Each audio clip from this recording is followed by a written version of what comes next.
Hey everyone! I know it's been a little while since I've read chapters out of the book Letters from Christopher, The Tragic Confessions of the Watts Family Murders by Cheryln Cadle. I was going to finish it up last weekend, but it got so intense and emotional. I didn't get through it. I apologize, y'all. It was a lot. The book is hard to get through. I'm on chapter 23. It's called Reflections from Christopher. In order to learn the most important lessons in life, one must each day surmount a fear. Following are the reflections Christopher shared with me through informal conversations. How does a person sum up his life in a few paragraphs? I'm only 34 years old, and just like my family, my life stopped at this age. I took my own life.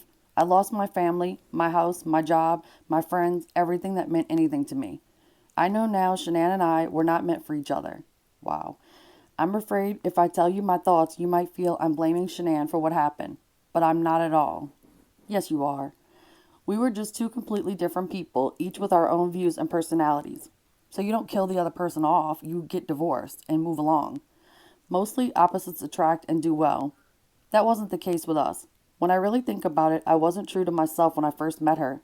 Shanann was so beautiful, I remember I just couldn't relax and be myself around her. She was confident and a real presence. I am quiet and I like the background.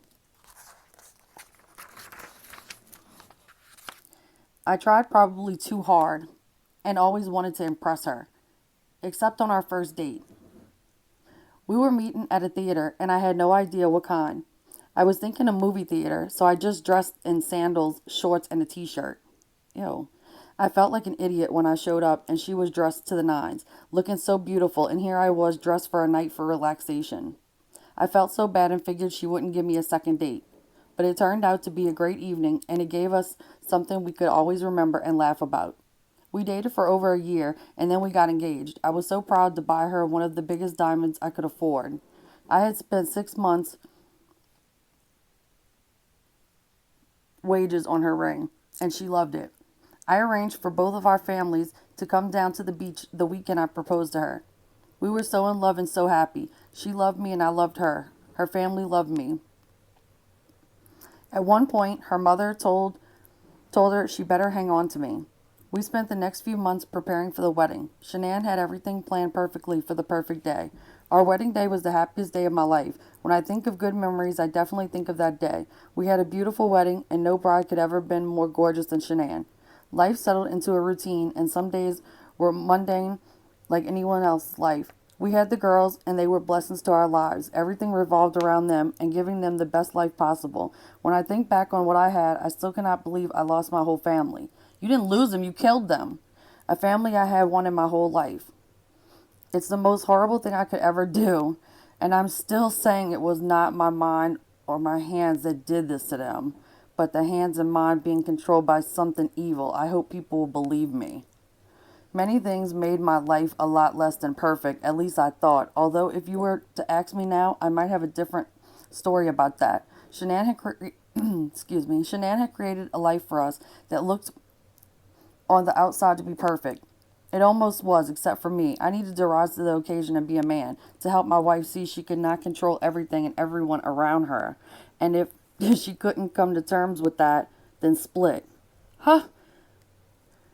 Oh my goodness. Lord, give me the strength to get through this book. I was not able to confront the situation, though. Why not, Christopher? I could not go to Shanann and tell her my feelings. Why not, Christopher? He makes me sick, y'all. Ugh. I did not need or want such a big house. I was raised in a small ranch home where we were perfectly happy, but not house poor. What the fuck?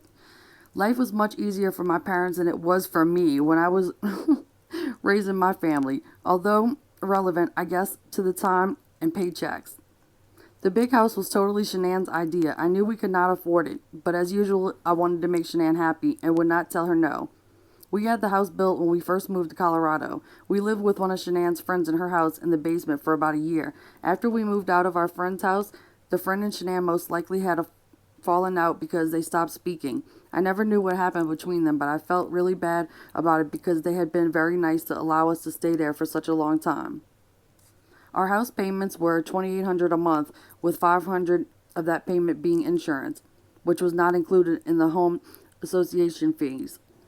We were house broke, and that was another stressor for me. I also felt another stressor when I got paid. I could watch our bank balance go straight down. Shanann spent a lot of our money. I felt completely trapped because how would I ever be able to afford my own apartment when we never had an extra dollar? I really didn't like living like that.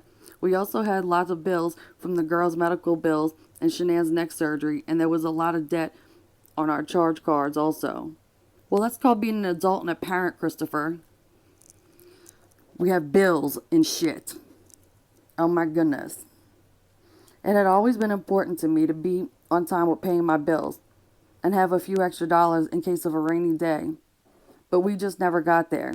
We had the house built for us exactly how we wanted it. My only contribution in the house was the outside stonework and the color of the home, and the house was in my name only. Let's get that out there. Give me a break.